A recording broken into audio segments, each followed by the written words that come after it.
Karma and Reincarnation, the key to spiritual evolution and enlightenment, by Dr. Hiroshi Motoyama. Chapter 6. Transcending Karma. Attachment to the self, to the ego, creates karma. Non-attachment to the self, to the ego, dissolves karma. How do we attain this non-attachment? Non-attachment to the ego is made possible through the realization that the ultimate nature of the self is emptiness. The self does not exist as a separate entity. A full actualization of this realization needs to occur. Mere conceptual understanding does not lead to liberation at all. Many methods have been devised to help human beings attain this realization. These methods usually fall into two general categories. One we may call non-attached behavior, and the other that of spiritual practice. Through diligent application of these methods, an individual can free him or herself from the confines of a karmically determined existence. Enlightenment is real and attainable. The Japanese term chosaku. By relating karmic anecdotes, I have been trying to demonstrate that all dimensions of existence are interdependent, those that we can perceive as well as those we cannot. Nothing that is manifest exists by itself. An individual existence is possible only through its inherent connection to everything else. The fact that we manifest in bodies gives rise to the deluded notion that we exist as a separate self. We cherish this ego, this small self. We want it to be happy and healthy and to live a satisfying life. This small self, this ego, wants to get ahead in the world, even if it may be at the expense of other egos. It wants to live forever. It is completely ignorant of its true nature.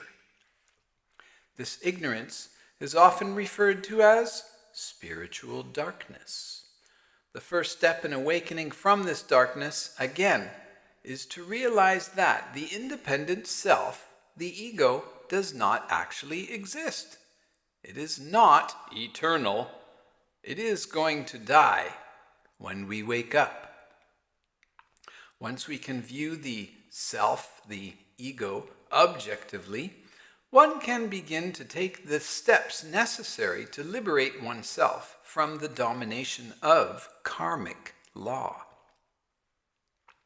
A theoretical and conceptual understanding of the nature of self, ego, is not enough to accomplish this liberation. A human being performs actions with a physical body and a mind that, over lifetimes, creates a backlog of karma.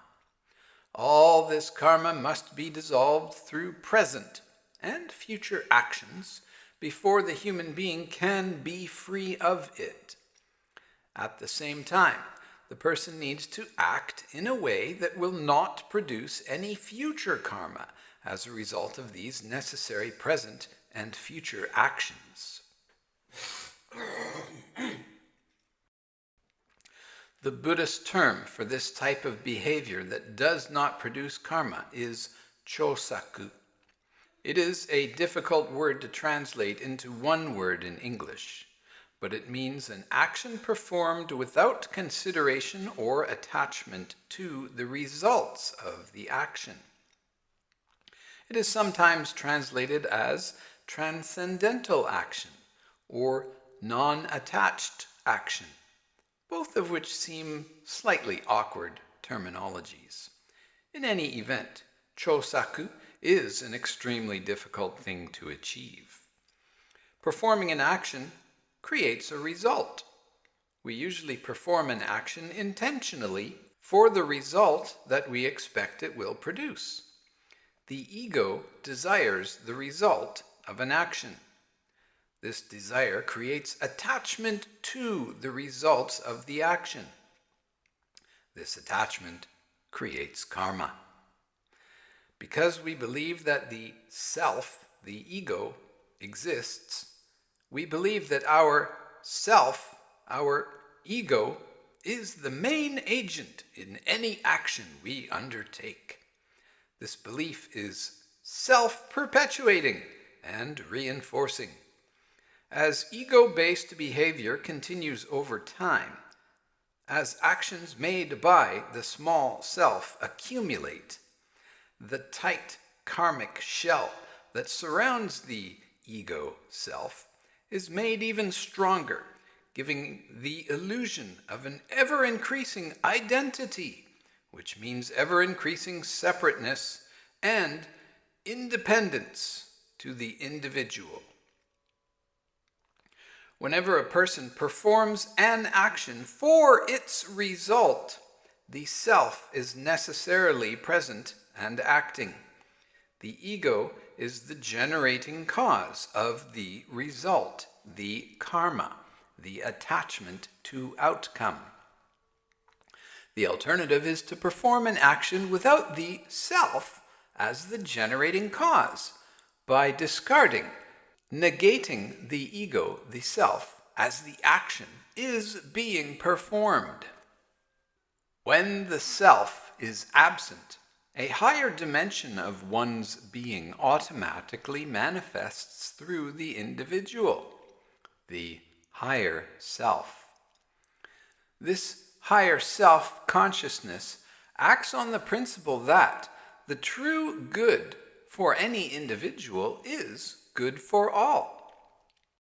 When the small self, the ego, is not acting, there is no desire or attachment to the results or outcome of the action, and therefore the action does not create karma. This is the essential key to dissolving and transcending karma. Formally created karma ensures that a person will meet with a continuation of events to which he or she will have to react. When an individual attains a state where they simply act to the best of their ability without attachment to the results of any given action, they are able to dissolve the manifesting karma rather than create more. Eventually, their personal karma will disappear. They will transcend karmic limitations and unite with the higher levels of existence. As human beings gain the ability to deny and negate the existence of the small self, the ego, he or she automatically merges with increasingly high levels of beingness that express themselves in the actions that the body is performing. Through perfection of chosaku, a person attains the ultimate realization that all action is actually a manifestation of the grace of God, the Absolute. The being realizes that God is beyond karmic limitations and is the complete support and nurturance of all living things. God is the governing principle of the universe. When chosaku is fully attained, the body becomes the vehicle for the expression of the higher principle, the absolute, God-sciousness. The results of such behavior, no matter whether they appear to be positive or negative to the small self, are determined by the will of the Absolute. By definition, the results of such behavior promote the harmony of the whole. They benefit the world and the universe, as well as the individual. At Tamamitsu Shrine, our main scripture is entitled Tama no Hikari. The original text from which the script was taken lay dormant for several hundred years in the head temple of the Ji sect of Buddhism, Fujikawa Shokoji. The original is a 20-volume work written in classic Chinese. Following the instructions of Lord Tamamitsu, we went and obtained the text from the temple. We chose certain important sections from the text as directed and translated them from classical Chinese into Japanese, thus producing the Tama no Hikari scripture. There are 10 precepts within the scripture. They are: 1. God is the ruler of all spirits. 2. When there is no self or ego, the voice of the divine can be heard. 3. Your life and character are gifts from your noble ancestors. 4. Purify the old transgressions which run through your family. 5. Do not be consumed by sorrow or stricken with worry. 6. In the human world, nothing is perfect. 7. When marital harmony is achieved, success in all things follows. 8. Apply yourself to your appointed task without seeking reward. 9. Your position is established by your actions. 10. Idleness summons all manner of demons and evil spirits. Numbers 2 and 8 bear directly on what we are discussing. Number 2 again, when there is no self or ego, the voice of the divine can be heard. Number 8, apply yourself to your appointed task without seeking reward. Appointed task here means simply the duty inherent in any and every given situation. When a man joins a company, his task is to work for the company. When he marries, he incurs duty toward the woman as her husband. When they give birth to a child, he gains duty as a father. It is also his duty to react responsibly to whatever life brings him, to help someone he encounters who is ill or in trouble, for example. Obligation does not disappear when you, say, retire from your job. There are always things that you must do. The most important thing that you must do at the moment is your present task.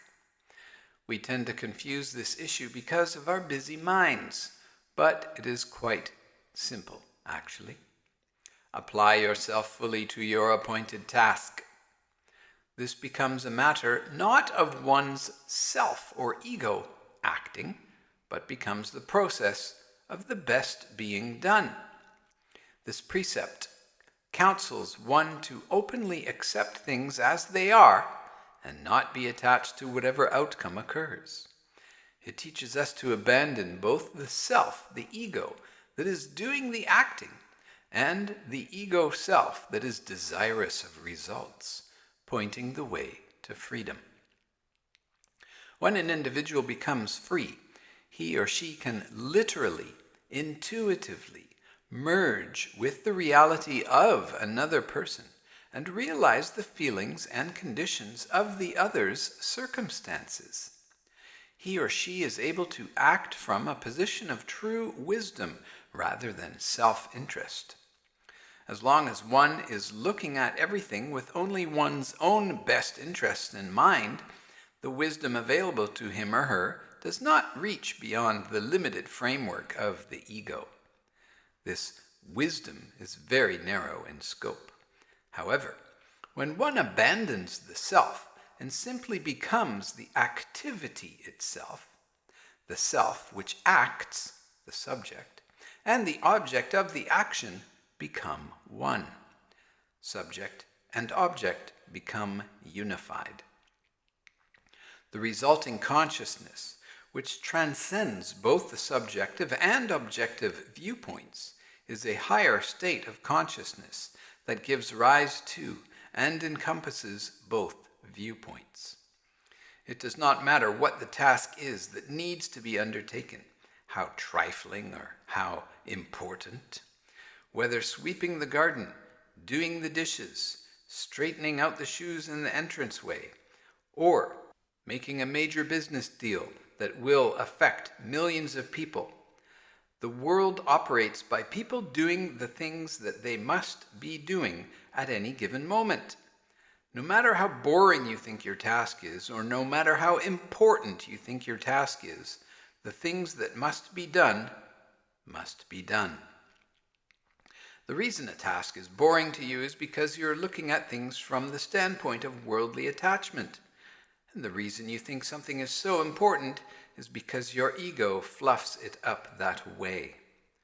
From the standpoint of God-sciousness, the Absolute, all actions are the exact same. Chosaku is sometimes understood to mean the act of leaving the everyday world of the household to enter a monastery. However, this is misleading because it is naive to think that by entering monkhood, someone automatically cuts all karmic ties to the outside world and flies into the waiting arms of the Buddha or God. There is still much work to be done. In Burma and Thailand, every young man is required to abandon the world and undertake Buddhist spiritual practice for a certain period of time. But merely donning the yellow robes in no way assumes that a person has attained the ability to perform chosaku. Many people who take the external form of monks and nuns continue to commit self-serving ego and the building of karma.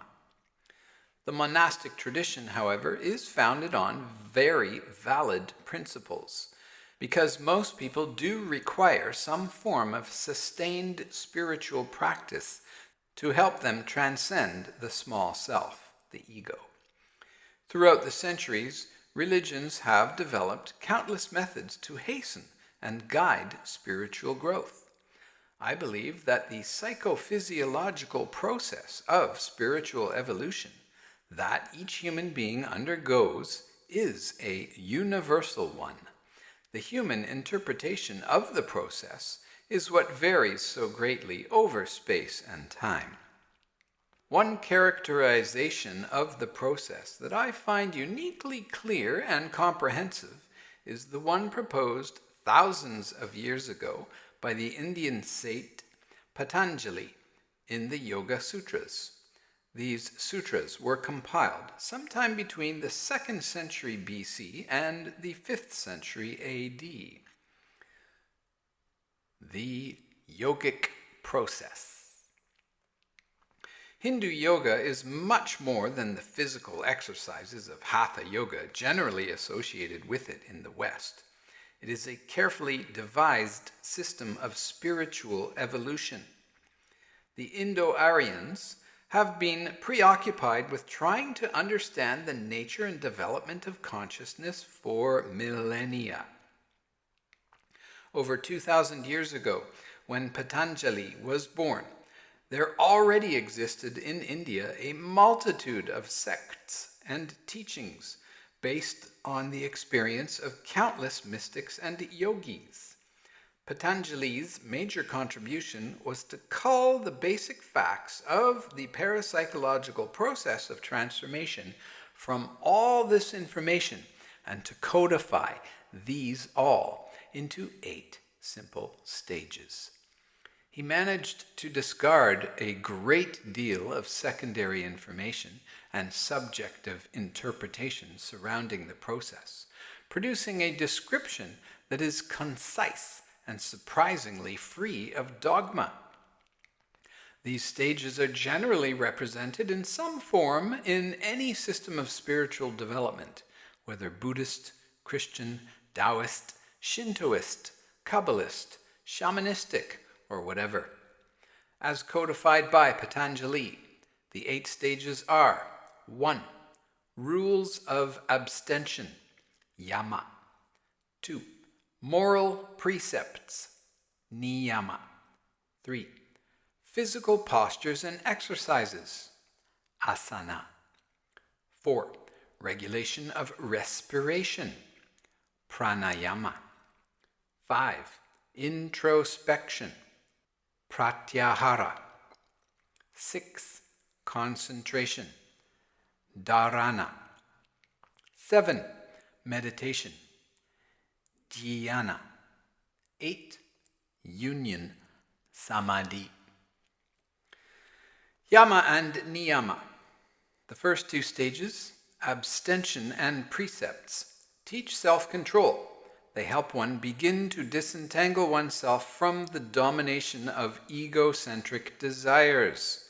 The two function together to help the seeker gain control of negative thought and action.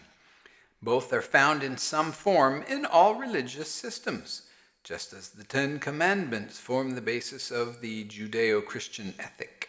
Thou shalt not, and thou shalt. From a karmic viewpoint, the attempt to refrain from destructive actions and to lead a good life is the logical way to live. Because of karma, you are inherently responsible for all of your actions. A negative act does not simply disappear. It gives rise to eventual repercussions through the law of cause and effect. Though true in daily life, this becomes extremely important for someone who is attempting to go beyond ordinary human limitations.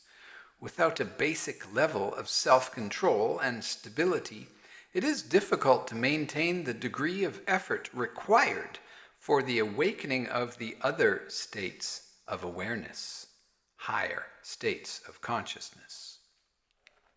Because such awakening brings with it higher forms of perception and power, self-centered misuse of the greater perception and power bears proportionately graver karmic consequence. Because such perception and power are those of higher authority, it is dangerous to think that they are your own to use in your egotistical interests.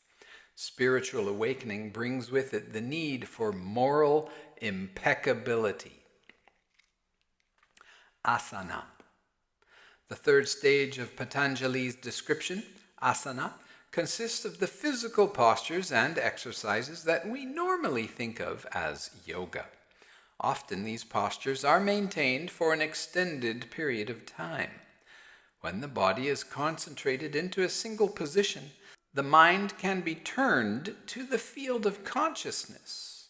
Another important aspect of these postures is that they function to maintain a straight spine and to balance the flow of ki or chi throughout the body. The two postures used most widely for meditation in the East are the full and the half lotus. If done correctly, these postures allow one to hold the spinal column as straight as possible, to release all unnecessary tension from the neck, shoulder, lower back, and arms, and to maintain, without strain, the center of gravity in a spot about 2 inches below the navel, that the Japanese call hara. Psychologically, anxiety locked in the body in the form of physical tension is a waste of energy and distracts from one's concentration.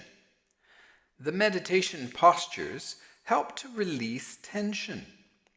Muscle tensions in the lotus posture have been found to be lower than in any other body position except that of lying down. When all the organs of the body are in their proper places and no effort is needed to support them, nerve impulses and the circulatory system of the body and chi or ki can flow freely. And once active consciousness is freed from having to control any physical process, deep relaxation and concentration is possible. All the other yoga asanas are also designed to promote purifying circulation in the body by releasing energy blockages in specific places. Pranayama. As the body is stilled through the practice of holding one set posture for a long time, so the breath is quieted through the practice of regulation.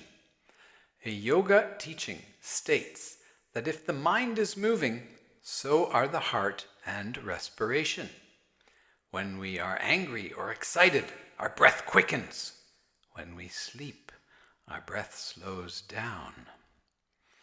By consciously slowing down the breath and making it rhythmic so that consciousness is not disturbed by it, we can achieve a corresponding tranquility. One typical method of pranayama is to inhale slowly to a count of 4. Hold the breath in the area of the abdomen for a count of 16, and then exhale to a count of 4. This method, like the majority of the many types of pranayama, teaches one to breathe from the abdomen. Abdominal breathing calms both body and mind and helps the mind to turn inward onto itself. Pranayama also increases the amount of ki or chi taken into and stored in the physical body. Along with asanas, it improves the circulation of chi, ki, throughout the meridians. This helps to purify and balance both the body and mind of the physical and astral dimensions as well. Increased ki or chi is needed for the intense concentration central to the meditative process.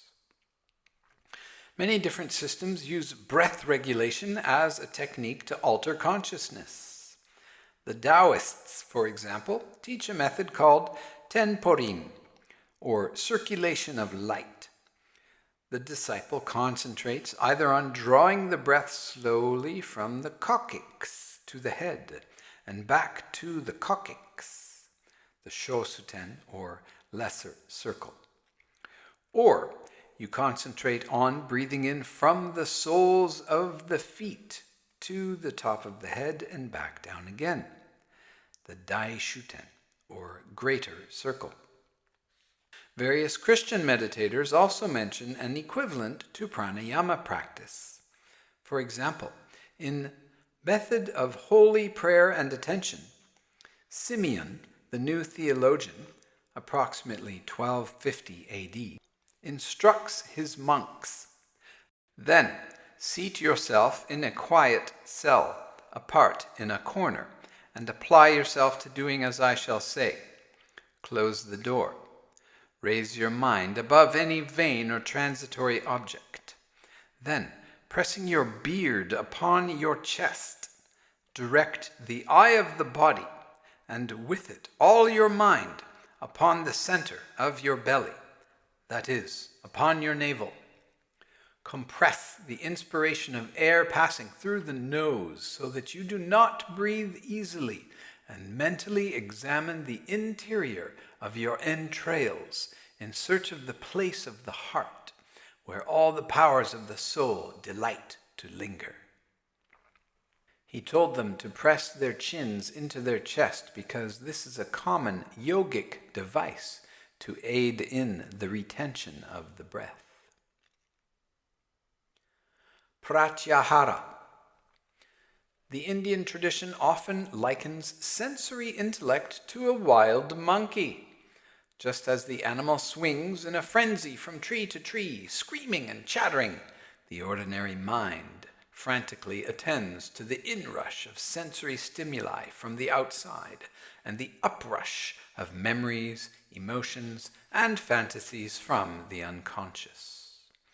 An important step in the attempt to realize other levels of consciousness is to integrate this fragmented awareness.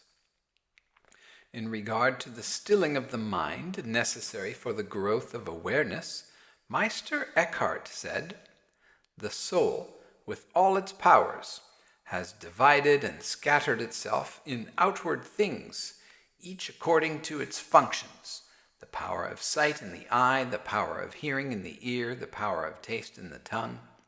And thus they are less able to work inwardly, for every power which is divided is imperfect. So the soul, if she would work inwardly, must call home all her powers and collect them from all divided things to one inward work."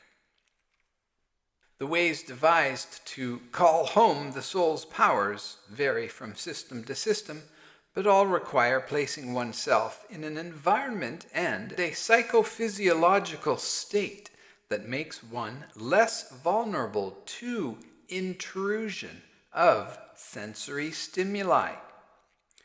Mystics have traditionally isolated themselves as much as possible from the mundane world by retreating into caves and monasteries, by journeying to mountaintops and deserts. But such extreme measures are not necessary.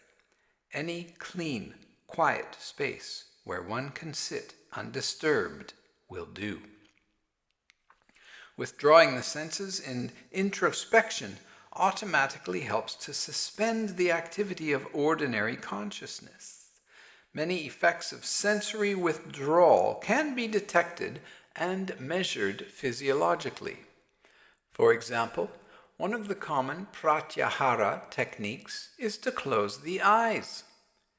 EEGs indicate a significant change in the brain's activity even when the eyes are simply opened and then closed. Alpha waves appear more frequently when the eyes are closed. Beta waves appear as soon as the eyes are opened. Alpha waves correspond to a quiet, relaxed mental state. Beta to normal daily mental activity. Simple light stimulation will also cause many changes in the mind and body.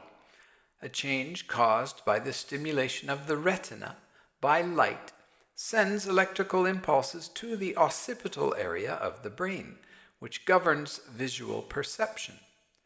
The impulses race on to the memory center in the temporal lobe, then onto the frontal lobes, where the categories are stored that enable us to distinguish, for example, whether a color is red or blue. Next, the brain relays nerve impulses to the body, causing many subtle and complex reactions, such as an increase in the secretion of glycogen, a substance produced in the liver which is necessary for muscle movement.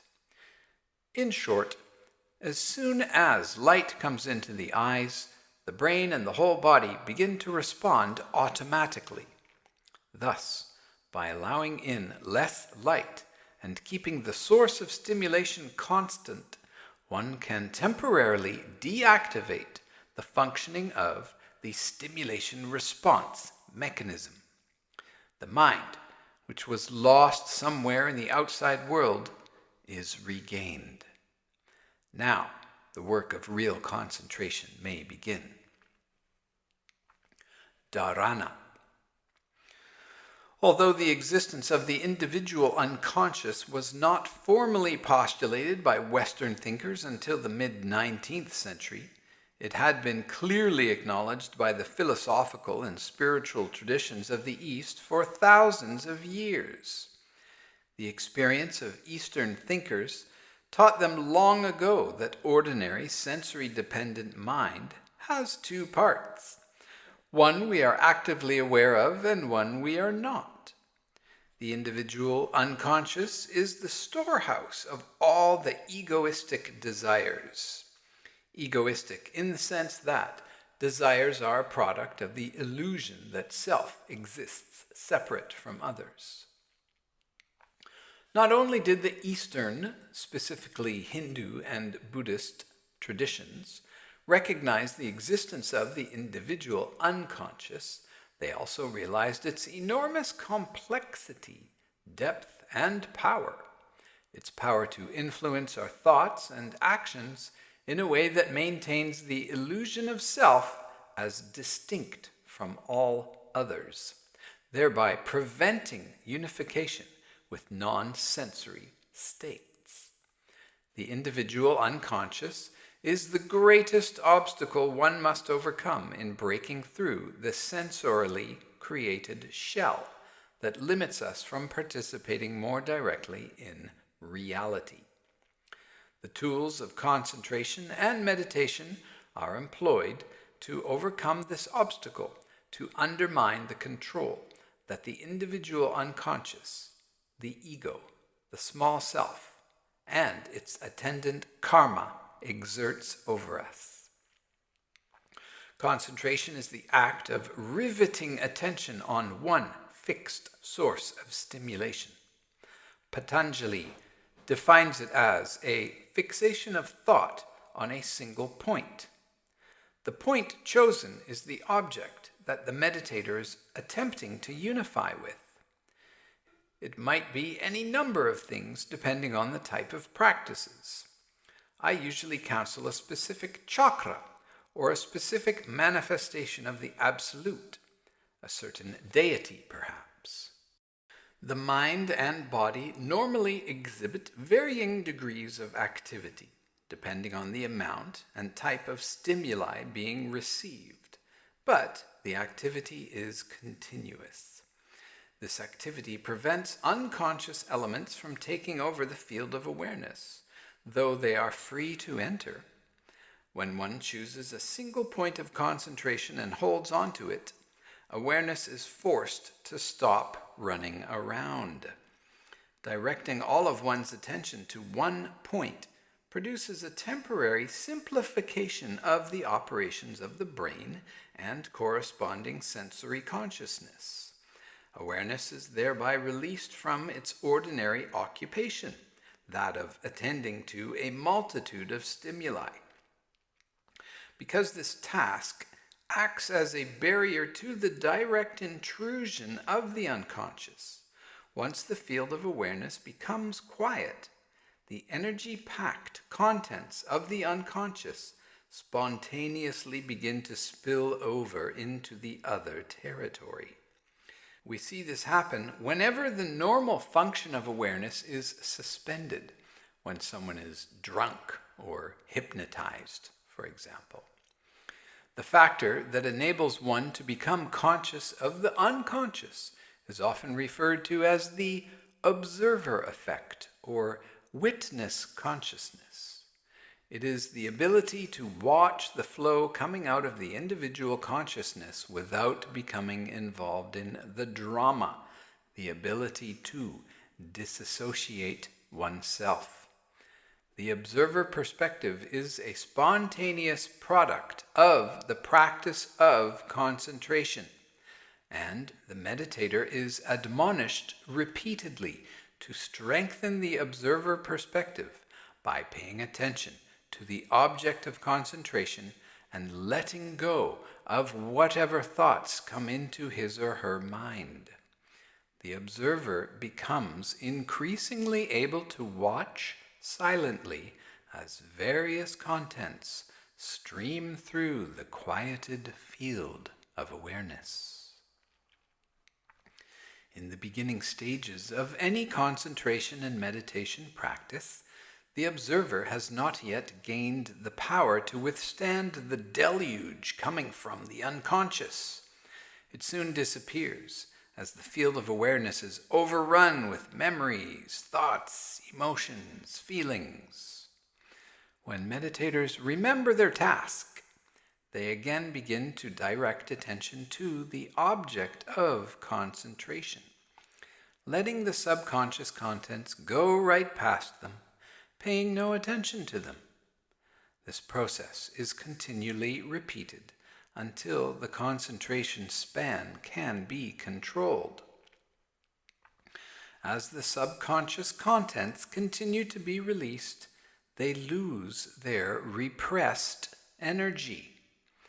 A state is reached in which ideas and memories rarely drift into the field of awareness. Then the mind becomes truly quiet. Such total silence can only be maintained for a very short period of time at first, perhaps even 1 second or 2. But the duration lengthens with practice.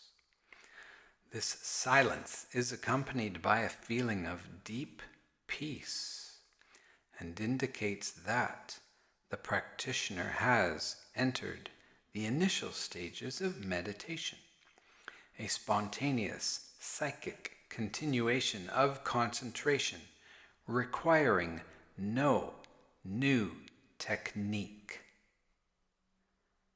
A common physiological manifestation of this stage is that the respiration rate, normally 16 to 20 breaths per minute, will automatically decrease to usually around 10, and in advanced meditators, possibly as low as 3 or 2 breaths per minute. Saint Teresa called it the orison of quiet, and places it in the exact same manner as Patanjali, after recollection, voluntary concentration, and before the orison of union, samadhi. We noted that Patanjali defined meditation as a current of unified thought.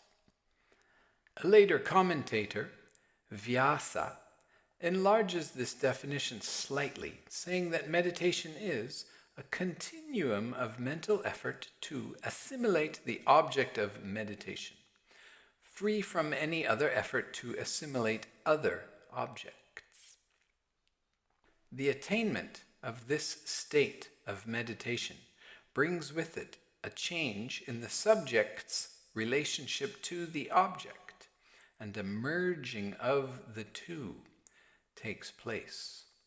This is what Patanjali meant by unified thought. In the early stages of meditation and concentration, it is difficult to become one with the object of thought because of the disruption of thoughts and emotions.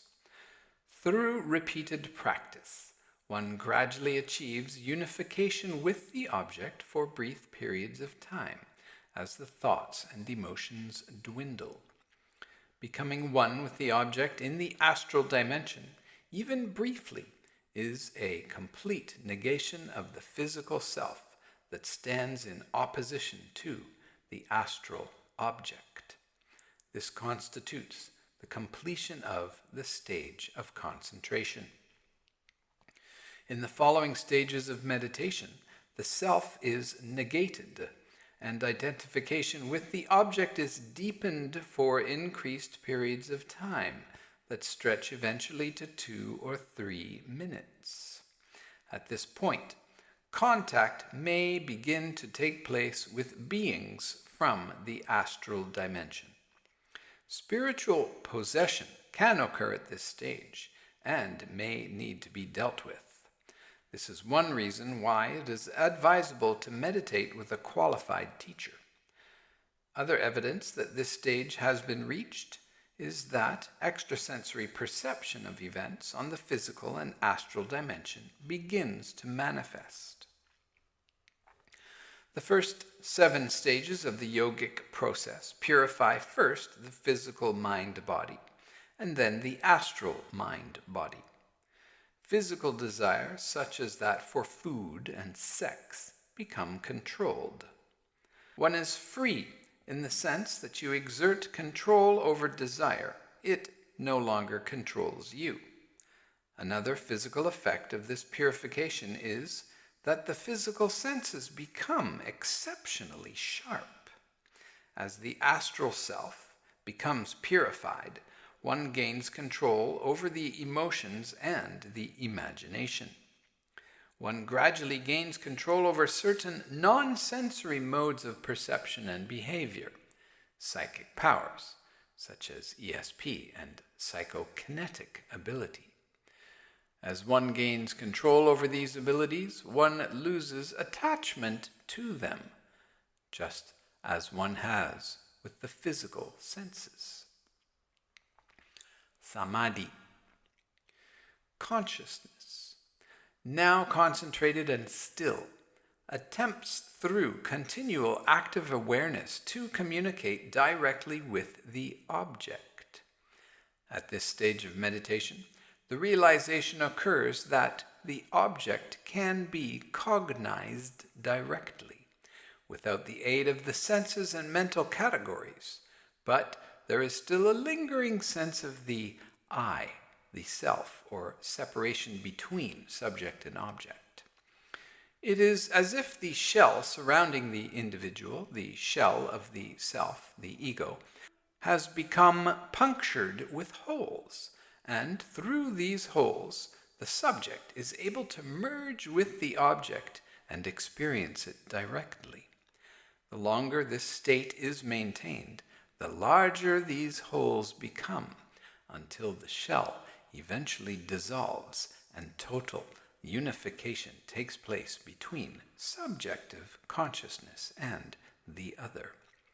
One cannot complete this process through one's own power, but needs to rely on higher sources.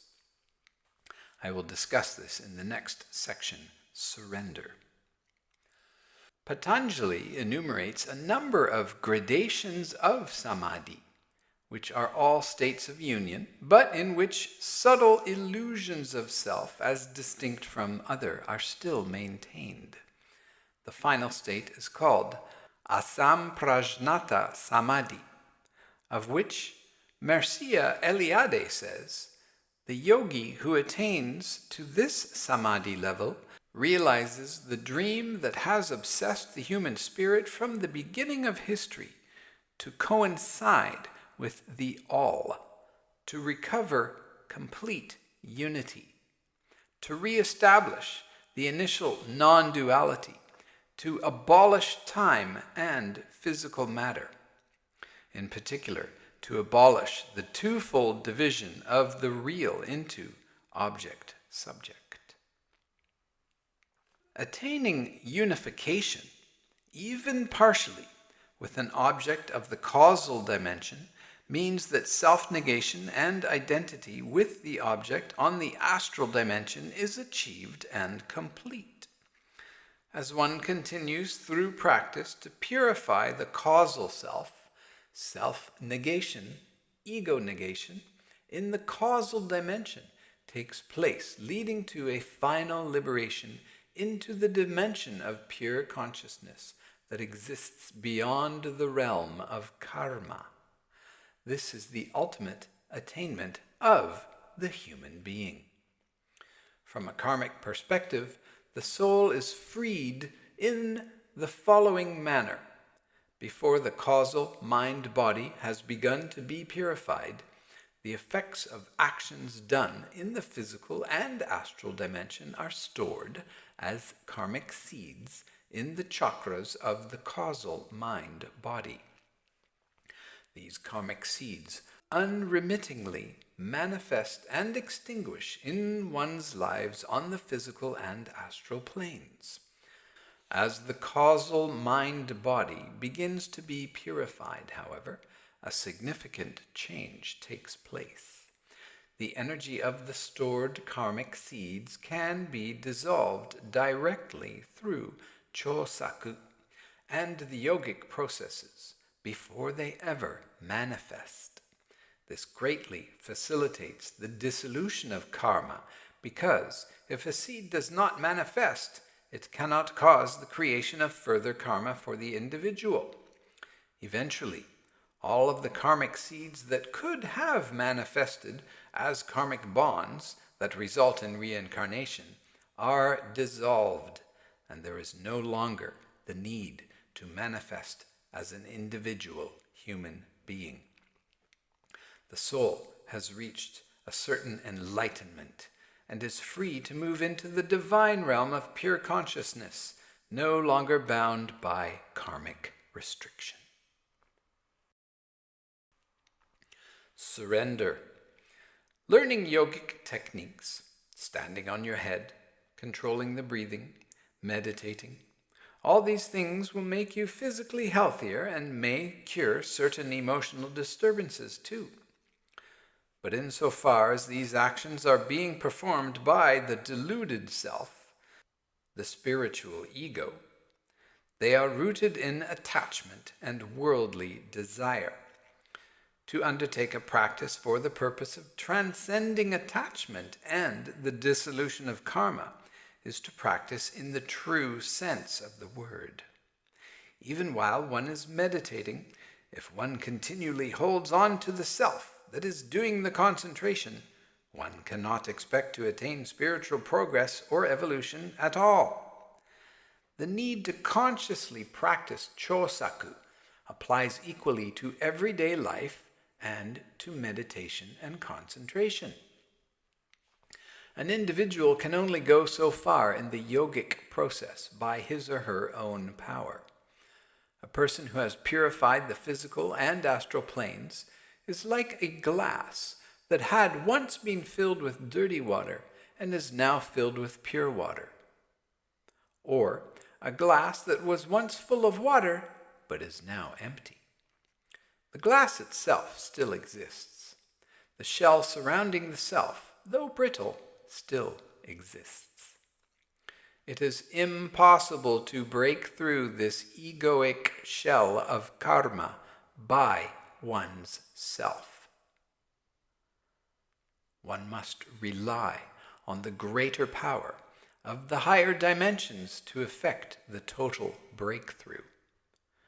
To do this requires the recognition of and total surrender to the higher power, the proverbial leap of faith. When one surrenders, one receives the power from above to break through the limiting shell of karmic control of the ego. This is a dialectical process that is repeated many times throughout the process of spiritual evolution. Because people so cherish the ego, the self, the small self, surrendering it is a very frightening experience. A person may experience the surrender as a leap into an abyss or as death. This is because he or she has not yet attained a complete trust and faith in God. The complete assurance that once the self is abandoned, the being automatically merges with a higher stage of existence, which is necessarily ready and waiting to accept it. This is universal law. There is no capriciousness about it. No chance for the process not to function. Diving into God is more like diving into the ocean. The water is all around you and supports you as you float blissfully relaxed. At the instant of surrender, the entire being of the individual merges into the specific higher manifestation of reality that is in relation to that point in its development. This surrender, this going from reliance on one's own ego power to dependence on God, is often experienced as a state of prayer. True prayer, not the profit-seeking kind where we ask for a solution to a problem or some amount of money. In true prayer, the self praying to God is forgotten, and one becomes the prayer itself. God streams into the prayer and into the soul that has managed to negate the ego. Mantras are prayers that function in this manner. Each mantra is a linkage to a certain aspect of the Absolute, a certain manifestation of divinity. In true mantra practice, one forgets the fact that the self is chanting. One becomes the mantra itself and attains a state where nothing but the mantra exists. One's being then connects with the higher being the mantra represents. Many Japanese belong to the Pure Land sect of Buddhism, which is dedicated to Amida Buddha. They practice a mantra called the Nembutsu. When a practitioner is able to abandon the self and attain the true Nembutsu, he or she experiences immeasurable light streaming into his or her being from Amida Buddha. A real connection has occurred. The Absolute, the Creator, God, in its goodness, gave these means to human beings for their liberation. Chosaku, spiritual discipline, the mechanism of surrender, and prayer. I encourage you to practice them. Conclusion. I believe that when the physical, astral, and causal dimensions reach a balanced state, this world will disappear. I imagine that this is going to take a few billion years. All the karmic dimensions, both the physical and the non-physical, are born, develop, and when their purpose has been achieved, disintegrate into the original, absolute Creator, God. As part of this process, our universe was born. Then our sun came into being, and then the earth began to exist.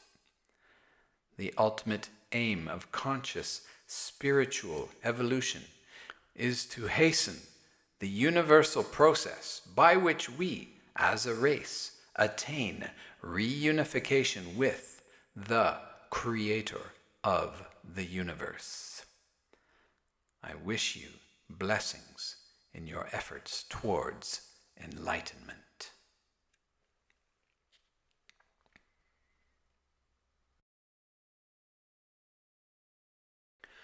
Afterward.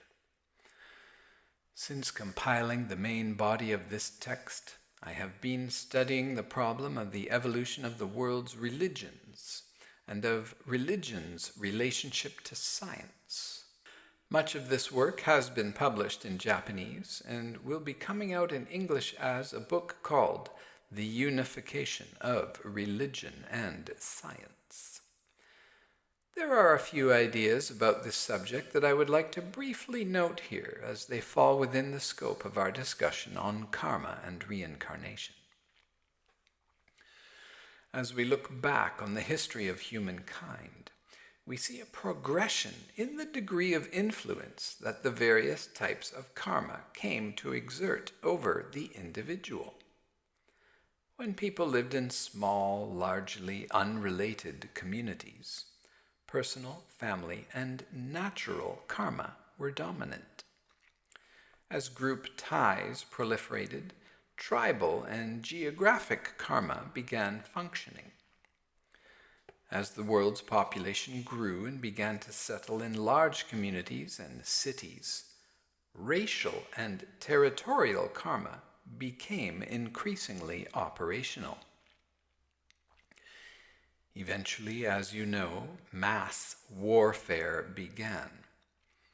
As feudal states emerged and grew into the present system of the modern nation-state, national karma began to increase its influence over the individual.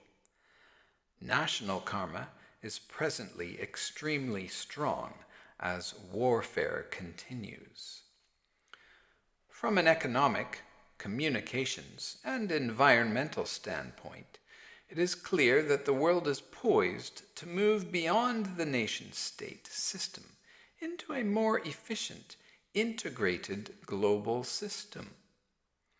From a karmic standpoint, this means that global karma will gradually become more active and effective.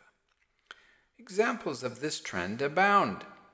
The ever-growing interdependency of the world economic and ecosystems, the increasingly unified satellite and fiber optic information transmission systems, the Internet, the rising global concern over the pollution of the Earth's oceans and atmosphere and the depletion of the ozone layer.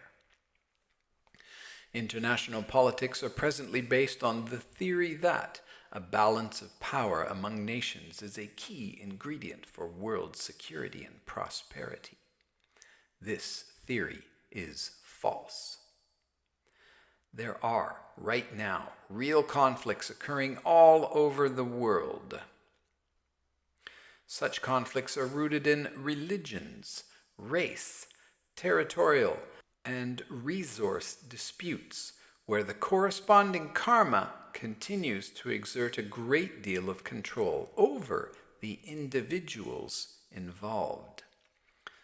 The earth grows enough food to feed itself, but each day 30 to 50,000 children die of starvation because food is not distributed to them because of political reasons. There is obviously something very wrong here. As global karma becomes more dominant, I believe that the nations of the world will evolve beyond this outdated notion of a balance of power to a political position of true cooperation and harmony.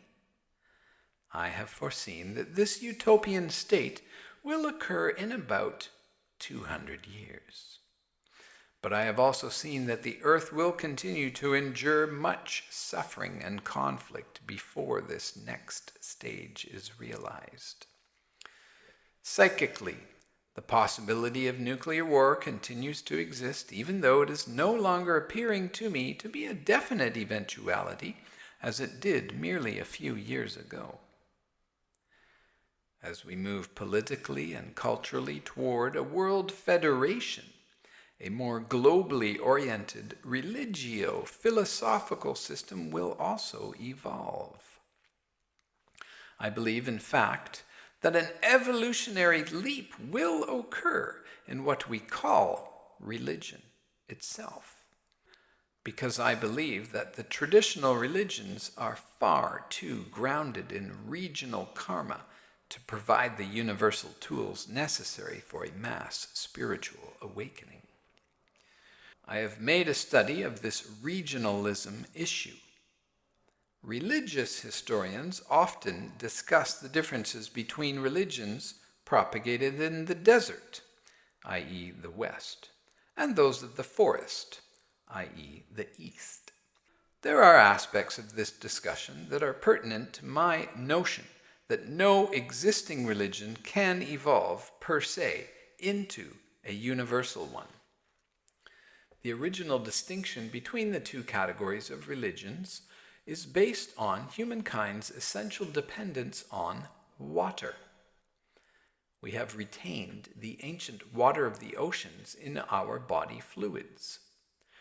The nutrients we take into ourselves are dissolved in these fluids and delivered to the cells that thrive on them. 70% of our bodies are composed of fluid. A person weighing 150 pounds contains approximately 90 to 100 pounds of water. On the average, we excrete 2.5 quarts of water daily by various means, and this must be replenished daily.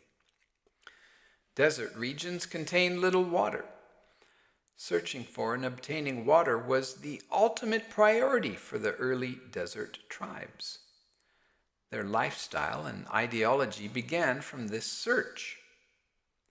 In these areas, people were acutely aware of the color of the sand, the smell of the wind, the humidity, the types of shrubs and how they grow, and other geographical features.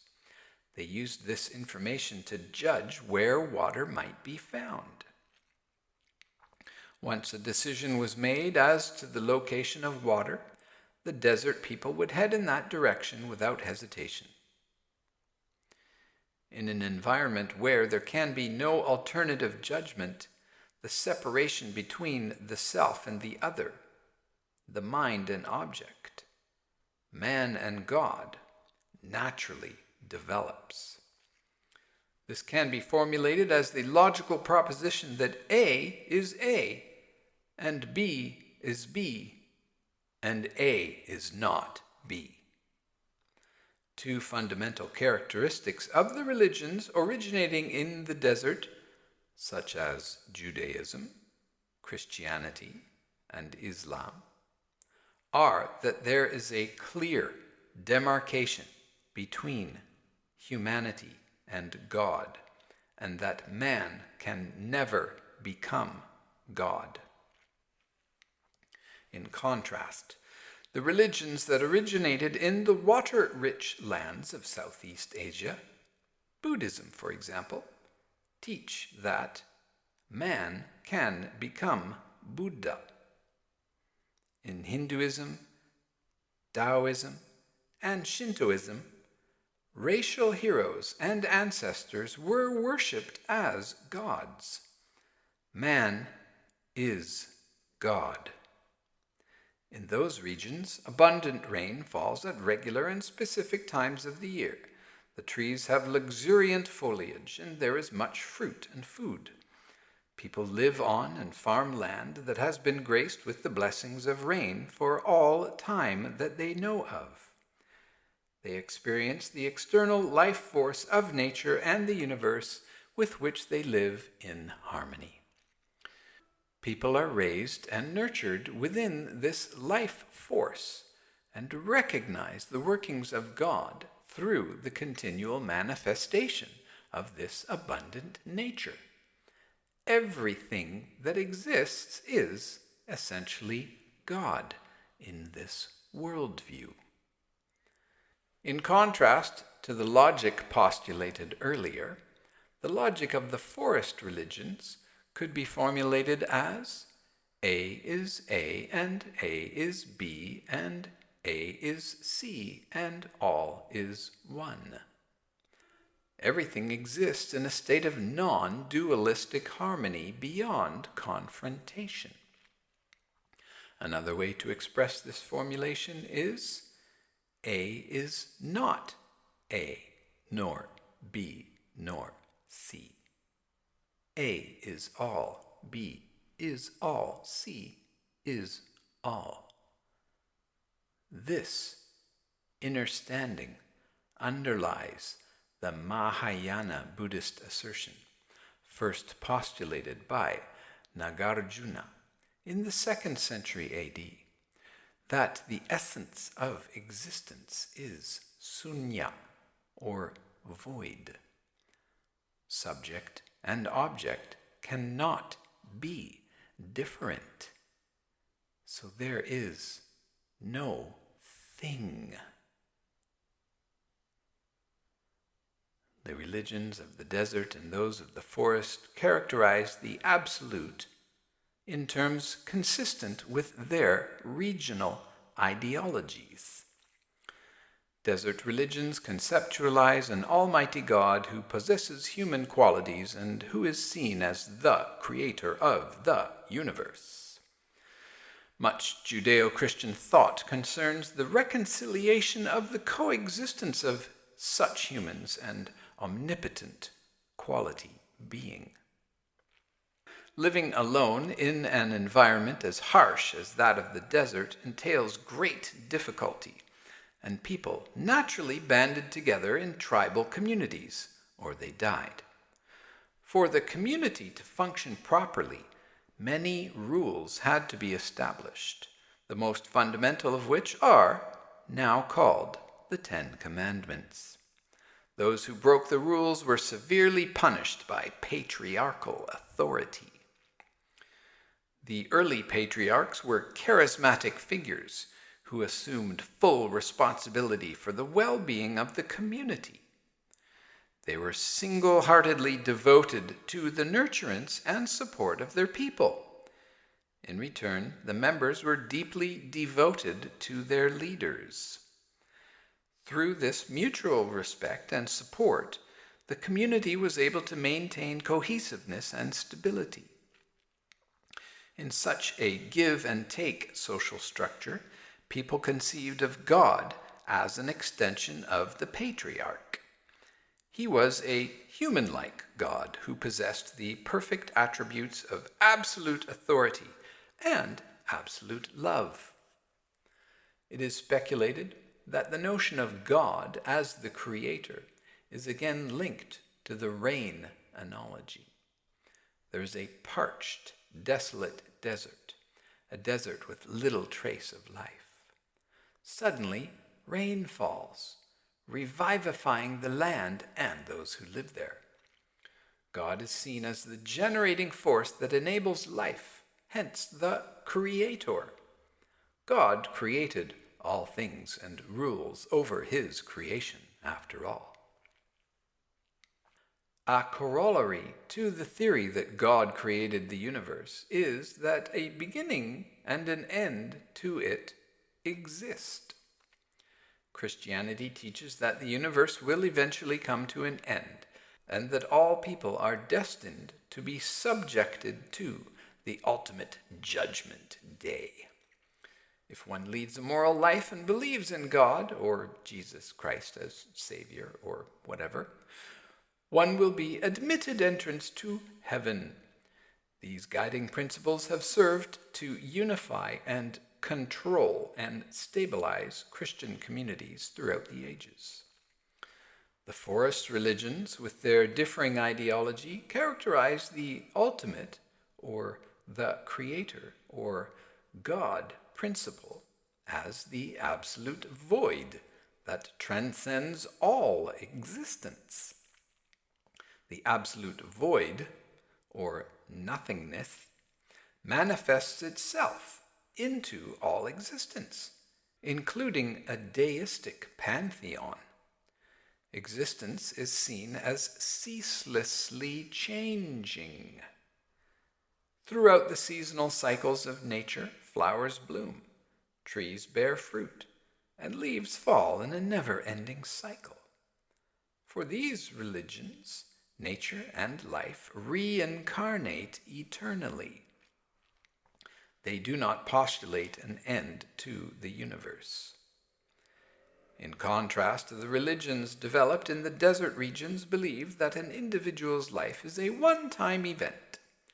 They deny the migration of souls as reincarnation.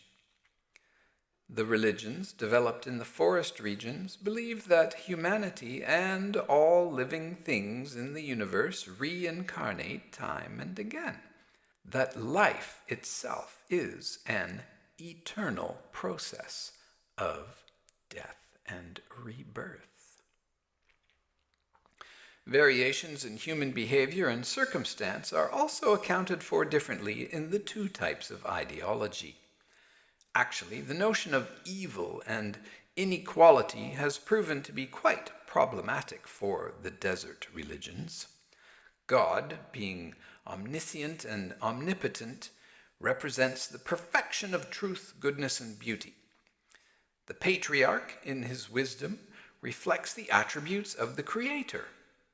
His actions, as well as all human action, are seen to be essentially creative acts that are made possible through the support of the omniscient and omnipotent God.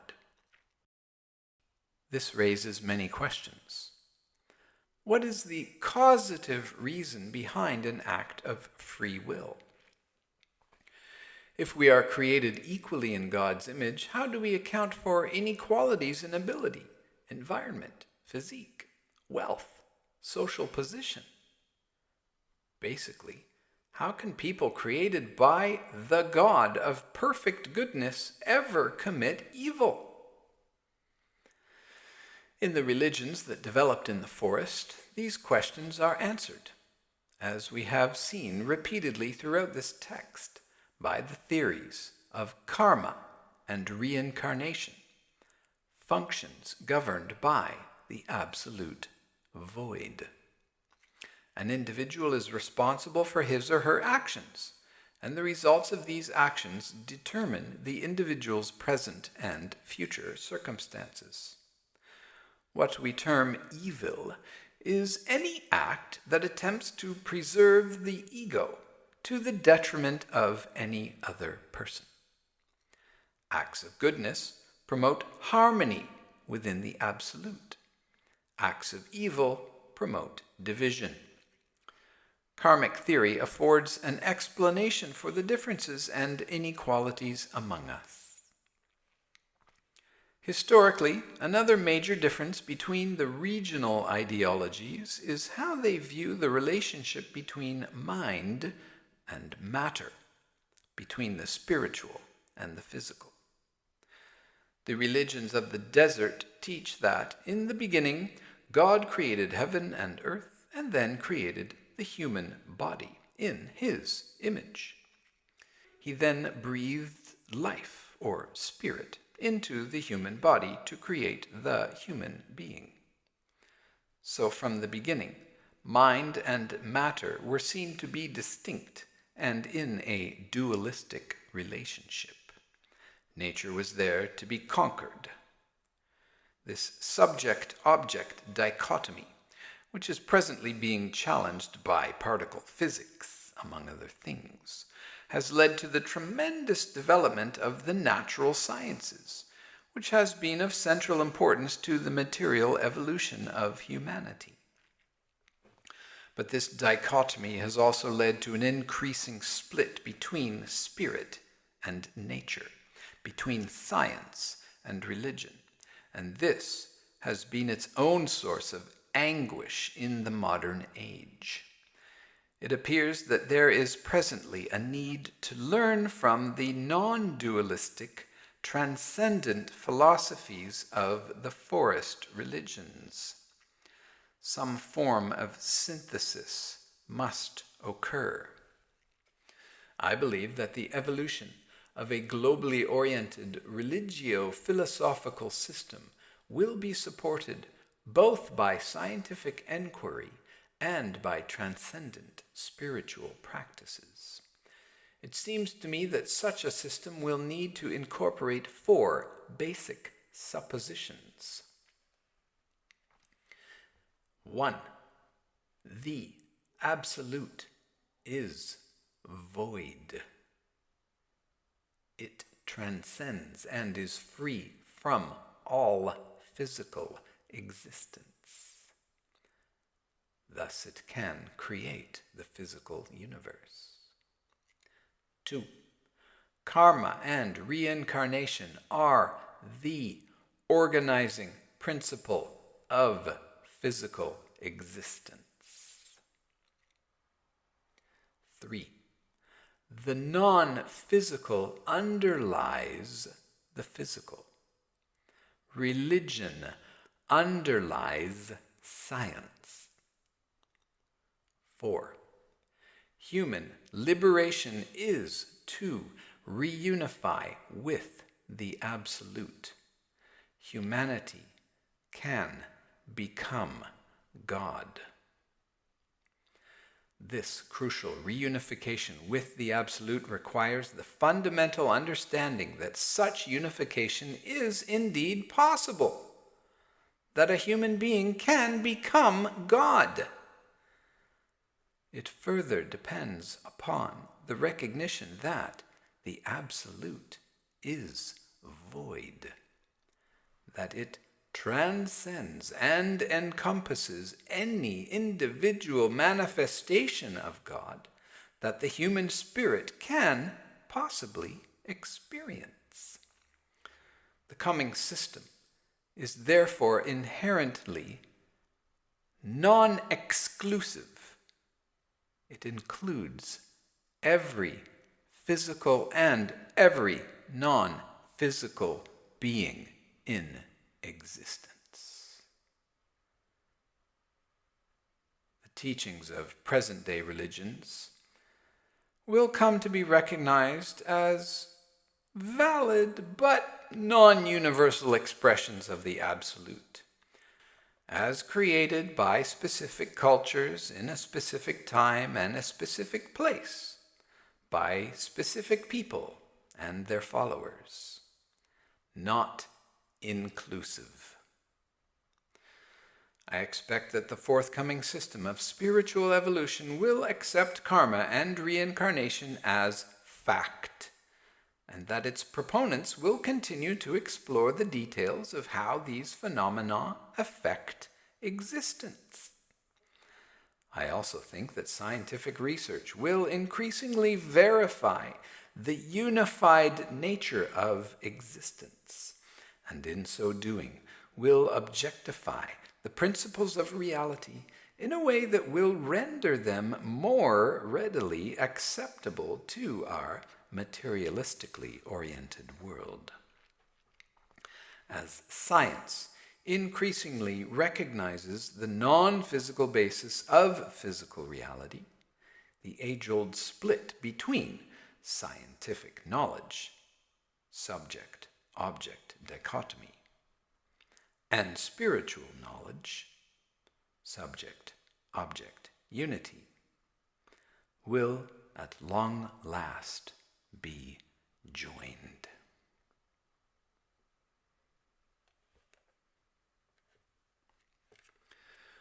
Appendix A. Questions about karma and reincarnation. The following questions are frequently asked when I lecture on karma, so I thought it might be useful to deal with them in a question-answer format. 1. One of Buddhism's basic theories is that because of the impermanent nature of existence, there is no self, no ego. This appears to contradict karmic theory, which postulates the existence of an individual self that runs through past, present, and future, and which creates its mode of existence through individual actions. How do you reconcile these two theories? Shakyamuni Buddha taught both the theory of no self and that of karma, but never explained how the two were related. The debates over this issue raged on for thousands of years until the arrival of Nagarjuna. The debates over this issue raged on for hundreds of years until the arrival of Nagarjuna. He was finally able to quell the dispute by elucidating the existence of the causal level of consciousness. This is the key that enables the reconciliation of the two positions. No matter how stridently a Buddhist theoretician declares that there is no self, there is no self, the fact of the matter is that each one of us obviously has something that we call the self. We have an ego. And the fact that we cling so stubbornly to this self is what causes us to transmigrate, reincarnate for many generations.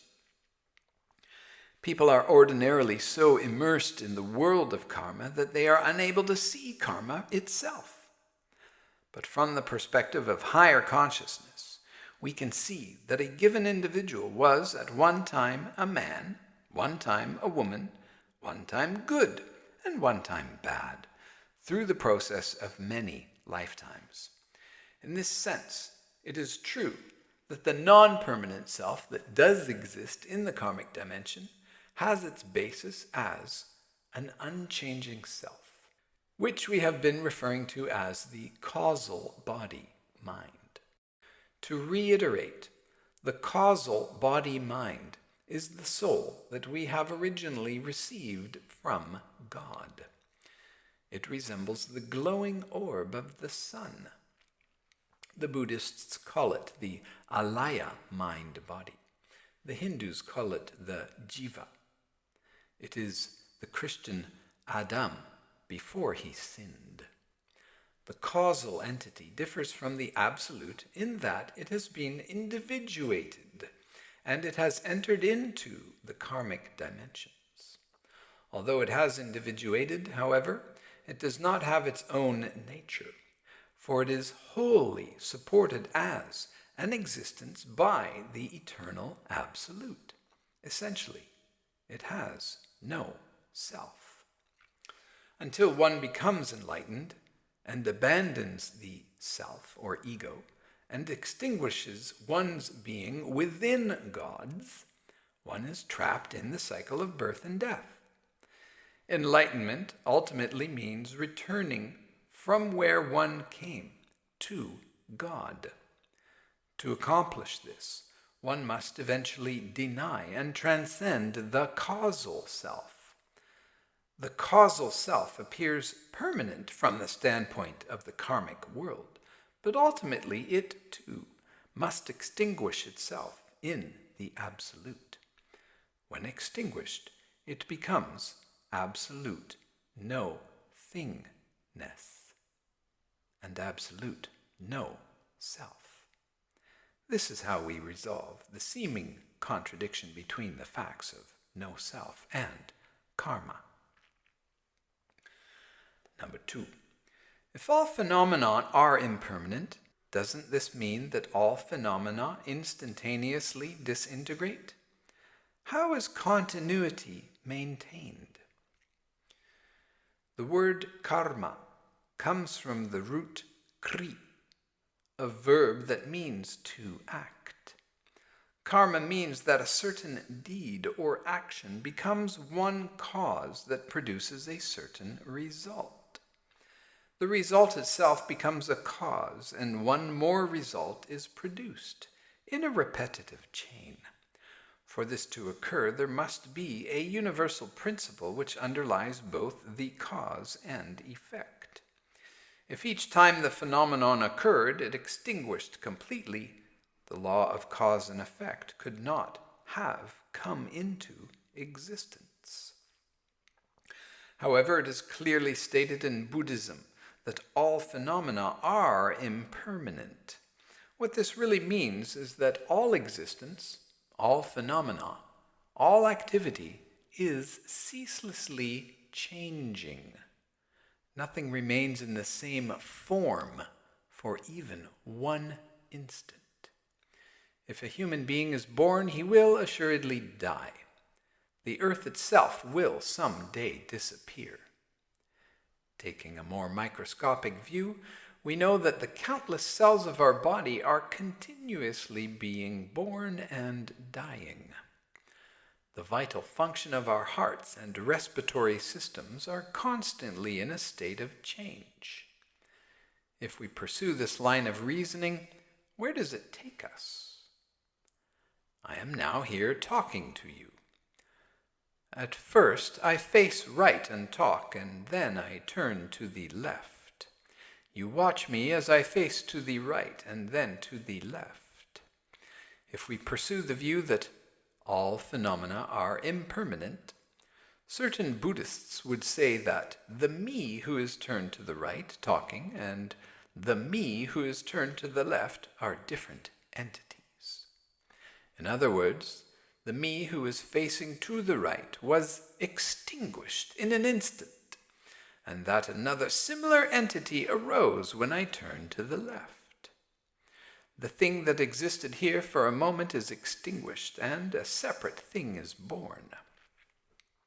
Since a similar something appeared, in this line of reasoning, you would conclude that the two are not the same thing, that A does not continue as A, but continues as a set of distinct entities. A becomes B, becomes C, becomes D, becomes E, and so on.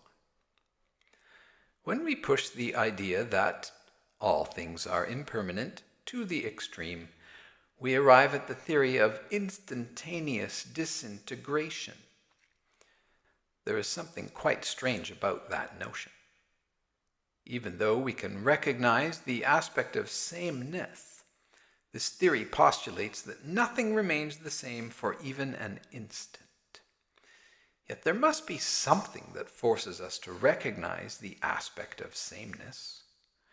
The fact that we can say phenomena are always changing suggests that there exists something in the background that does not change. We can link this to the relationship of a clock face and the hands that move around it. We can recognize the movement of the hands because of the existence of the stationary face. If the entire entity changed, we would not be able to recognize anything. If it were true that everything was extinguished and recreated moment by moment, instant by instant, there would be no unifying principle continuously active throughout them. The ideas of karma and cause and effect assume that there is something between the cause and its results that links them together. And we find that, through the experience gained in spiritual awakening, there most definitely is a process in which each individual soul undergoes transmigration in accordance with the actions, the causes of its former existences. It therefore appears to me that the one-sided view of the impermanence of existence and instantaneous disintegration are not fully informed. They neither help us to understand the problems of karma, nor do they correspond to the facts of reality. Number 3. What is the difference between karma and fate? If everything is karmically determined, I don't see the point of making any effort to achieve anything. Here is the reply. If you were very hungry, wouldn't you desire something to eat? Of course. Now, let's say I place some delicious food up on the table. Are you going to sit on the floor and wait for the food to fall off the table? Or are you going to stand up and reach for it? What would anyone do in this situation? Naturally, you stand up, raise your arm to the food, take it, and eat it. This is karmic action. If you decided that the food might fall off the table on its own accord, you could just sit in front of the table with your mouth open and wait. Unless the table breaks, you could sit there for 100 years. However, you'd starve to death in about 3 weeks. This is acting out of belief in fate. Human beings must act to be able to eat. One of our 10 precepts is actions determine status. This means that one's station in life, the boundaries of one's existence, are determined by one's actions. Nothing is begun if nothing is done. Action is necessary to life. The notion of fate is antithetical to an understanding of karma in that it is an abandoning of action. Fate is a lazy belief, one in which you decide that the universe is moving in a certain fixed direction that has been ordained by God, and that you will allow God to move you along in the same direction. Sometimes things will be good and sometimes they will be bad. There is no reason to do anything, and no reason for certain goodnesses or badnesses that happen. The state brought on by these attitudes is more like being asleep than being truly alive. It is like being a grain of sand swept along in the current of a great river. If you have no priorities, if you wait for the food to fall off the table, the value and meaning of your life will disappear. Human-like behavior will not be generated, such as that which tries to better the world, better oneself, and affirm the existence of the individual. If you believe in fate only, you will not be able to find the meaning of your individual existence. Number 4. It is often said that when we die, a parent or our grandfather or somebody comes to meet us. Is it true that there are loved ones waiting for us on the other side? Assuming that the relative or whomever has not yet been reborn and still exists in the spiritual dimension, and that you have an intimate karmic connection to them, it is very likely that they might come to pick you up. But you may not always be so happy to see the person who is waiting for you. Here's something from my own experience. My maternal grandmother's family name was Yoshima. This family line was begun by someone who is related to the Heike clan, and who fled to the island of Yoshima in the Inland Sea about 800 years ago. The family lived there until the beginning of the Meiji era in 1868, and then they moved to Shodoshima, where I was born. A few miles away from Yoshima is an island called Onigashima, which was home to a gang of pirates for many years, when piracy was rampant on the Inland Sea. I'm not sure which side of the law the Yoshimas were on, but I do know that there was a tremendous amount of bloodshed throughout the family history. About 35 years ago, I began to see a recurring scene from this history: a bloody battle between two villages, and a frightening female ghost who had either been killed in the battle or who had committed murder herself.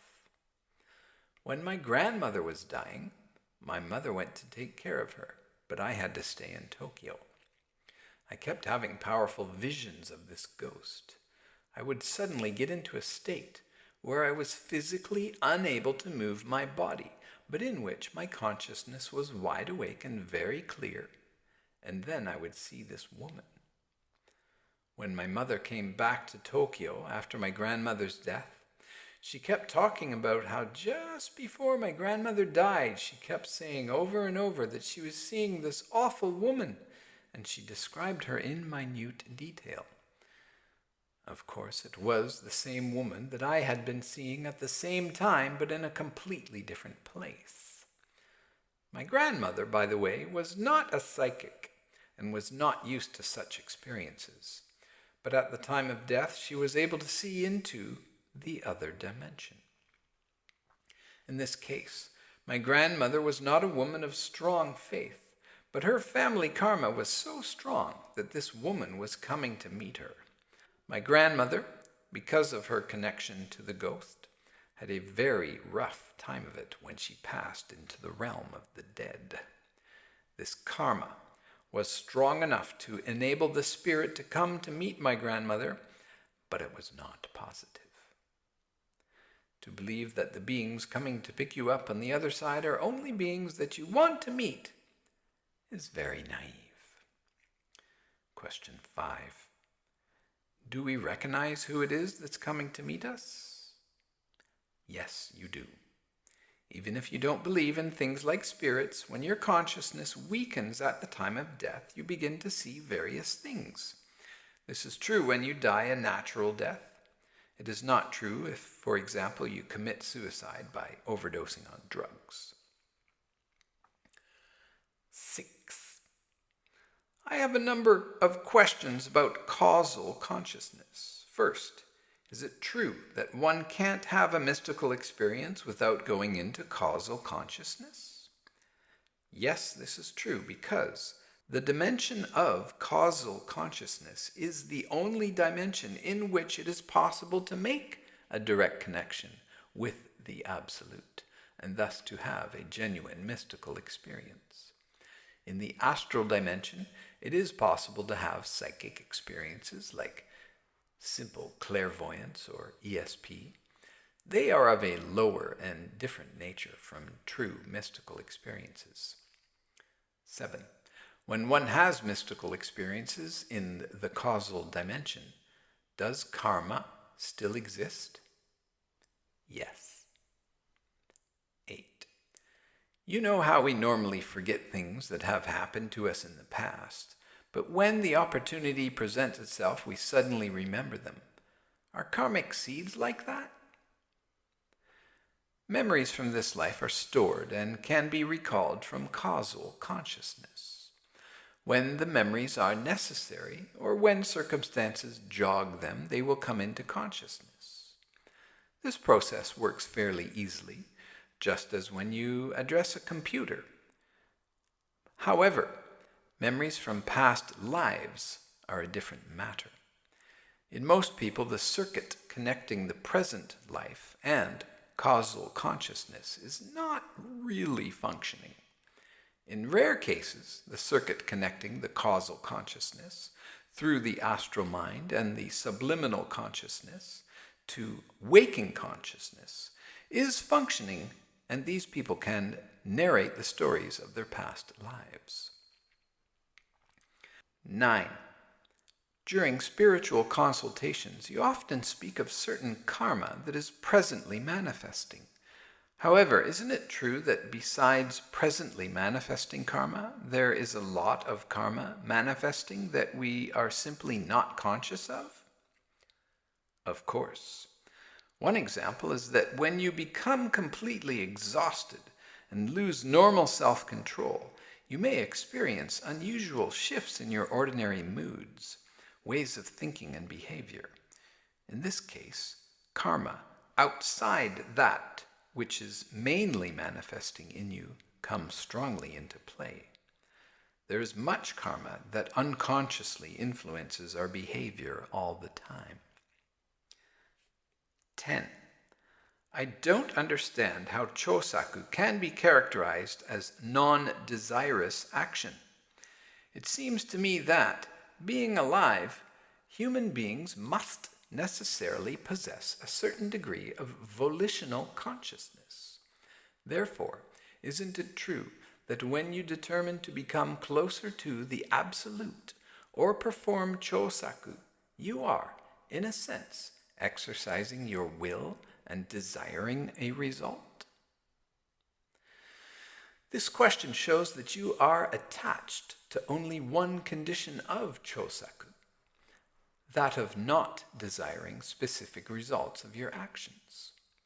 What we really mean by this is that you shouldn't desire results that are beneficial to you, the individual, because the point of chosaku is to move into a level of consciousness that is higher than individual consciousness. The aim of chosaku is spiritual evolution. Ultimately, however, one moves into the Absolute, where the notion of result does not exist. Within the Absolute, there is no action, no cause, and no result.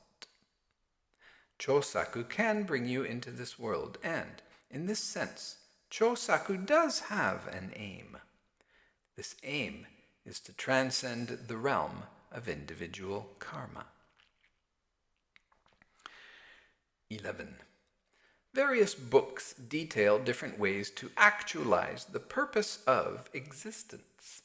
For example, some suggest that by constantly holding an image of the actualized state in your mind, you can naturally attain it. What do you think of the methods that attempt wish fulfillment through input into the subconscious? Methods of psycho-cybernetics and visualization are popular self-help tools. It seems to me that you can achieve some degree of success with them, but basically they are methods based in desire. They utilize the powers of the individual unconscious and that of the imagination, which, by definition, limits their effectiveness to the individual realm and will not benefit the whole. 12. When we reincarnate, does all of our being reincarnate, or does part of our being naturally disintegrate in the process? No results of desirous activity naturally disintegrate. Instead, they follow the law of cause and effect and repeat over and over again. This situation continues as long as the manifest realms, both the physical and the spiritual, continue to exist. And I believe when the manifest realms are extinguished, the seeds of desirous activity remain with God. When a new universe eventually comes into being, the seeds sprout, and the whole process begins again. 13. Can causal consciousness be extinguished as long as the universe exists? The universe consists not only of the physical world, but of the non-physical realms or dimensions as well. When all of these realms disintegrate or collapse into one, the causal dimension will necessarily disappear. This may take many billions of years. Can you wait that long?